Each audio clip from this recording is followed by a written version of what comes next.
Guten Tag, meine Damen und Herren. Ich habe meinen Vortrag über Benjamin Bergman vorbereitet. Es ist ein Herrnhuter Missionar gewesen beim Kalmykin und sehr wichtig wegen Mongolistik und Tibetologie.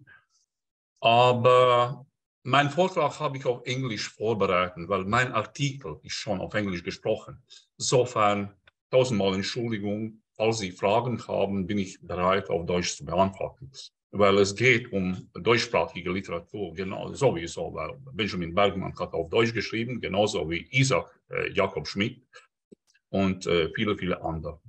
Ladies and gentlemen, to understand the role of Benjamin Bergman as a figure in Asian studies, it must be assessed in the context of such important research areas as Mongolistic and Tibetology. His importance in this regard continues to be underestimated because in relation, for example, to Mongolistics, Isaac Jakob Schmidt is generally regarded as the founder of Mongolian studies as an academic discipline. And Isaac Jakob Schmidt was Moravian missionary as well. So we're very close to Moravians. Benjamin Bergman, after his studies of Lutheran theology and philology in Leipzig and Jena, and further work in Riga and Moscow, traveled to a Moravian colony of Sarepta in Russia, from where he embarked on a research expedition to the Kalmyk inhabited steppes in order to study their ethnography, religion, Lamaistic Buddhism, folklore, especially the oral epic heritage, domestic traditions, and medicine. And his famous work, Nomadische Streifereien unter den Kalmyken in den Jahren 1802, 1803, published in Riga, 1802, 1805. The work soon became popular in Western Europe and was translated into Dutch, French, and so on. In Sarepta, Bergman was connected with a local Moravian community, especially Moravian missionary Johann Conrad Neitz, as his teacher of the Kalmyk language and assistant in reading Kalmyk literary heritage. However, just learning a language or getting the feel of a lifestyle of representatives of another culture does not always help with understanding the world outlook of these people. Moravian missionaries even adopted the Kalmyk style of dress and way of life in order to be accepted among them. They also entered into numerous religious discussions with Kalmyks. But having done so, they found to their surprise that the religion of Kalmyks was not at all primitive. And what is the advantage of the Moravians? They started to understand deeply Hinduism, Buddhism, connection between India and Tibet, and many, many fields. And actually, in that sense, they became pioneers of Mongolian and also Tibetan and partly Hindu and partly Sanskrit studies in the whole world. What's interesting, Kalmyks, they actually Mongols, they're talking in a Western Mongolian, but they, I will explain also a little bit among them to understand why we're talking about Mongolistics and Tibetan studies. Because Bergman began his Asian studies with learning the Kalmyk language and studying the Kalmyk religion, we should talk a little bit about them. Kalmyks actually regarded Dalai Lama in Tibet as their highest spiritual authority. They are Buddhists. And Gelugpa school, the largest school of Tibetan Buddhism, also known as the Yellow Sect, became dominant among them, as it did in the Mongolian countries in general in the late 17th century. The school provided Summa of Lamaist doctrine, which in a sense stands for one of the key cornerstones of Tibetan Buddhism. As regards the Kalmyk literature, it was written down in the so-called clear script or Todobici, which was created during the 17th century. And it was deeply studied also by Isaac Jacob Schmidt after. What he actually did, he wrote that monumental work in 4 parts: nomadic roaming among Kalmyks at the beginning of the 19th century, 1802 to 1803. And I will just explain book by book why it was important in a cross-cultural and cross-religious understanding, because that's very important regarding Moravians. How they is enormously difficult to understand, because Buddhism or Hinduism is not a religion in a Christian sense. It's something else. And so we are going closer to philosophy, actually. Isaac Jacob Schmidt understood many things what Benjamin Bergman never understood. Benjamin Bergman actually is a simple in that sense. Isaac Jacob Schmidt in his Mahayana and Prajna Paramita already starts to understand deeply what's going on. But still, Benjamin Bergman subconsciously understood many things actually that are still deeply related with the Buddhist philosophy, if we may say so. In the first part of his book, he translated Mongolian stories and Kalmyk stories, because Kalmyks, we can consider Kalmyks as a Mongols, and together with Tibetans, we can consider them as a Lamaist Buddhist. So they belong together, actually. That's why it's connected with Tibetan studies as well. And as we know, Isaac Jacob Schmidt learned Tibetan language, published Tibetan grammar. So that's the beginning, actually. And as in Germany, Klaproth and some others and also involved. So the beginning of 19th century, the end of 18th century, beginning of 19th century, connected with Moravian movement, very important, as the reception of Chinese culture was very much connected with Jesuit mission during the 17th century. So far, Moravians. In his first book of his monumental work, he translated stories, Kitkitu Kegur, or the Mongolische Erzählungen.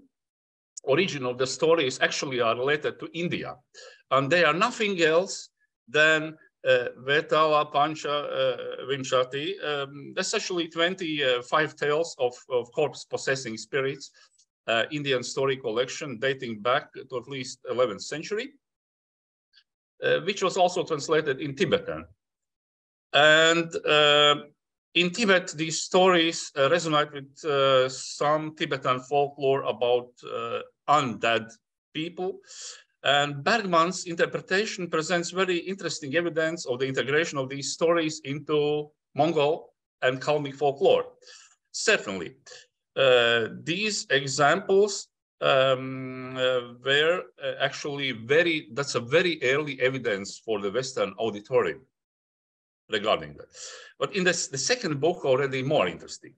In the second book, he's writing about Kalmyk, Mongolian, and Hindu science. Benjamin Bergman understands that all these cultures are related. Of course, he understands the importance of ancient India. And he talks about ancient India a lot. In a second book, he provides evidence also of Chinese influence on Kalmyk cosmology, astrology, geomancy, especially refers to the universal Wu Xin, or 5 elements. As you know, the Chinese and Wu 5, Wu Xin 5 elements, as you know. Or 5, which is a typical example of correlative thinking, a concept applied in the Chinese culture to all areas of existence, including medicine and so on and so on. Benjamin Bergman didn't understood that is actually Wu Xin, but his explanation is objective. Even if he didn't understood what he's writing about or translating, he still did it very correctly, and nowadays we can understand, yeah, that's true. is really what he was speaking. In the third book is very important and multi-phased in terms of theory. It starts with the explanation of Tibetan-Mongolian religion or Buddhist Lamaist. Ideen zu einer Darstellung des tibetanisch-mongolischen Lehrsystems is very ambitious task. What Benjamin Bergman is doing, actually, yeah, as a pioneer in a European intellectual history, is enormously ambitious. And he immediately is relating that tradition with India. And he is talking about Indian religious, mythological, philosophical concepts, especially he is talking that ancient Indians believe in a kind of holy trinity. Eine Art von göttlicher Dreieinigkeit. He says Trimurti, it is wrong, is actually Trimurti, but it's nothing to do with Holy Trinity. That wrong perception is even now, you can find in Wikipedia, you can find even nowadays in articles that in Hindu encyclopedias explaining Hinduism, they believe in some kind of trinity, but apart from Trimurti, we have, let us say, other concepts like deity without any image, or 1,000 image deities, or we have Chaturmurti, and we have Panchamurti. But these concepts never interested for Europeans, especially Christians, because they never had analogy with the Holy Trinity. So these were the mistakes because of Christian pietist background that had Benjamin Bergman as well. Still, he is crossing the borders, not as far as Isaac Jacob Schmidt did. Isaac Jacob Schmidt, as Moravian missionary, is deeply talking about completely different worldview. So he's far away. But Benjamin Bergman, step by step, coming closer. In ancient India, there did not exist any specific teaching about Trimurti. It was just another concept of many others. When describing Mongolian Kalmyk folk religion, Bergman, of course, mentions Tengri in the most diverse forms and meanings, which in the case of Mongols initially meant eternal blue heaven, Kökke, Mönke, Tengri, and at the same time referred to both heaven and goddess or gods, but still it's related with India. Again, with Hindu term Deva or deity, in a Sanskrit, divine and deity, and so on. At the same time, more ancient concept of Tengri was united with Indra, a prominent Indian deity from the Vedic period that was later adopted by Buddhism as its defender. Why it is interesting? Because Benjamin Bergman is talking about some synthetic worldview where all these elements already integrated.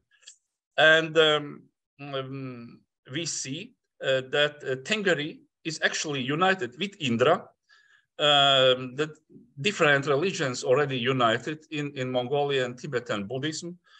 And there is a talk about Hormuz, the Tengri, which actually including Ahura Mazda, adapted from Zoroastrianism. And we see that so many religious and cultural traditions united, and Bergman somehow understands that.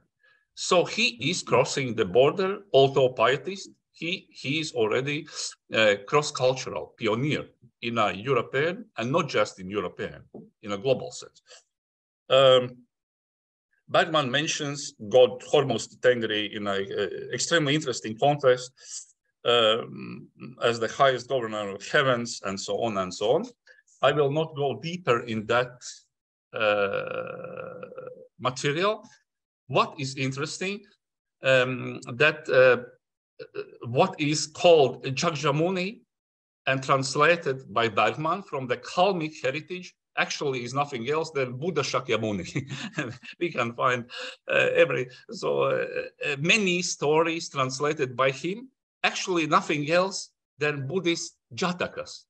So related deeply in a Indian and ancient Indian tradition and in a Pali canon, and so on and so on. But Bergman translated them and gave them available.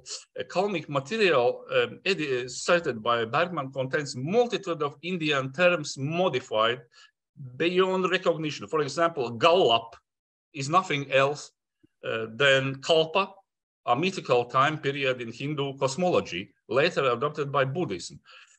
It should be remembered when the Buddhist conversation of Mongolia happened, the complete Tibetan Buddhism canon, Kanjur and Tanjur, was translated into Mongolian. From Jatakas, Mongolian Kanjur, Tanjur compilations contain, for example, Vishwantara Jataka, and Benjamin Bergman is also writing on that, like Uchandarchan and a Mongolisch Religionsschrift. So many aspects. One of Bergman's most important achievements in the areas of Mongolistics and Tibetan studies presented in his book is his translation, the first in the world, an excerpt from the epic of King Gesar. It's considered as a Tibetan epic, and not Isaac Jacob Schmidt, but Benjamin Bergman is the first who translated. You can check Wikipedia again, wrong information. In many places, Benjamin Bergman is not mentioned, but Isaac Jacob Schmidt, even in his letters, says thank you to Benjamin Bergman because he understands that he was the pioneer. And that's very, very interesting. That's amazing because that epic is very important even in China nowadays because of Chinese regional politics. So Benjamin Bergman involved in many things in this sense. Schmidt's translation is a little bit, it's a complicated question, it's a longer and a little bit different, but we have no time because we could write books on every topic and there will be never finished. What is interesting regarding understanding of Buddhist philosophy and thinking?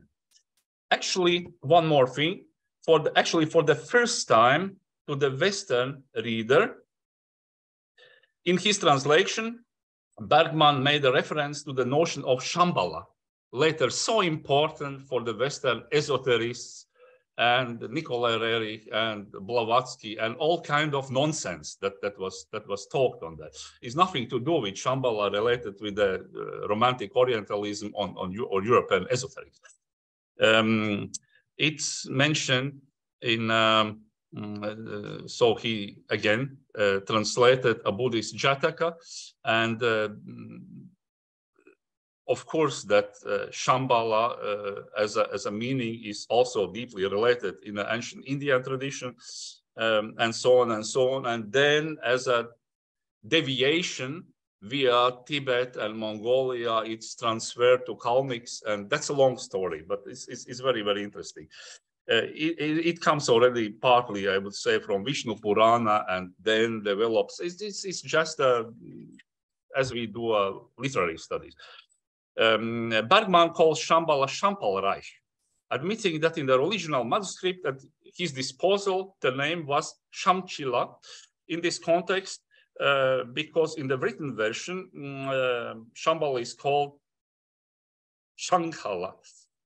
While in the Kalmyk oral tradition in this Jataka, it is called Shambal, which is another version of the same name. It's actually evidence that the material used by Bergman was very close to the tradition preserved in a Kalmyk and Mongol oral lore. He is writing on Om Mani Padme Hum, totally wrong. He misunderstood what is. It's nothing to do with analogy with Catholic Ave Maria.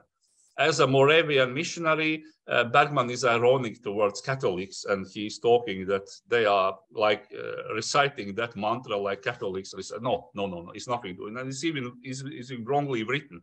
It's not Om Mani Padme Hum, but it's more closely. It's Om actually, the original could be Om Namah Shivaya, dedicated to Hindu god Shiva. So everything is a little bit different than we perceive, but Bergman was aware of something already. Bergman understood the concept of karma. He is writing about rebirth or idea of rebirth. He is not using that term, but he deeply understands. In his translation, we can understand what is the meaning of karma or rebirth, more or less. However, taking into account the huge differences of Buddhism and the understanding of Buddhism is a question. What did Bergman understood in general? What did Bergman understood or what he never understood? These questions are very difficult to answer because Christianity has very little to do with, for example, Madhyamika school and Nagarjuna philosophy that was enormously popular in Tibet and Mongolia. And according to Nagarjuna, all things are in the perpetual process of arising and passing away, ever becoming, and this never actually being. Conditioned by multiple interdependent causes, all things are empty of any sort of independent or intrinsic nature, and this defy conceptualization. And specifically in this relation, there appears the concept of emptiness, shunyata, but emptiness is not nothingness. It is not Christian creatio ex nihilo. It's nothing to do with that. These are totally different concepts. Nagarjuna does not deny reality of the world, but merely does not accept that it is possible and necessary to objectively explain it. And there it comes, it is being somehow compared with the philosophy of Kant, Immanuel Kant. Immanuel Kant, you know, Critic of Pure Reason, also published in Riga at the very end of 18th century. But still that world outlook is different. It's nothing to do with subject or object, because there is neither object nor subject. Such categories as essence and appearance are not applicable in a philosophy where there is no essence. In that sense, Immanuel Kant is still very, very different from that type of thinking, but Benjamin Bergman is using some terminology. These people are, let us say, using, he says, schauen. He is trying to find philosophic terminology to express it, and that's enormously interesting. So actually, schauen or Beschauung, and as we know, in Mongolia and Tibet, that was deviation from Nagarjuna. No? It was not as much theoretical as practical thing to achieve the liberation with Yogacara, with certain techniques and practices. Bergman understood somehow the difference between theoretical approach and practical. In that sense, even in a very simple explanation, if we understand what Bergman understood or the way of thinking, he is very useful for us today. In many ways, we have to continue where he stopped, although that's the beginning of 19th century, and let us say, in environment of Moravian missionaries. In that sense, we can say thank you to Moravians, Herrnhuter Brüdergemeinde, as we say thank you to the 17th century Jesuits who went to China. And also to all of you, thank you for this great conference. Vielen, vielen Dank Ihnen. Jetzt komme ich wieder zurück zu deutscher Sprache. Eigentlich deutsche Wissenschaftler wie Klaproth, zum Beispiel Klaproth, schrieb auf Französisch. Ne? So, und Schmidt, obwohl er aus Holland kommt, obwohl teilweise, kann man sagen, deutscher Background, er schreibt auf Deutsch, weil Deutsch war damals die Lingua Franca der Herrnhuter, auch in Russland und ja, und manche waren, so wie Schmidt, die waren auch dann russische Staatsbürger, nur gleichzeitig. Das war sehr, sehr kompliziert. Die waren Menschen zersplitten in 100 Identitäten. Vielen, vielen Dank. So, Dankeschön.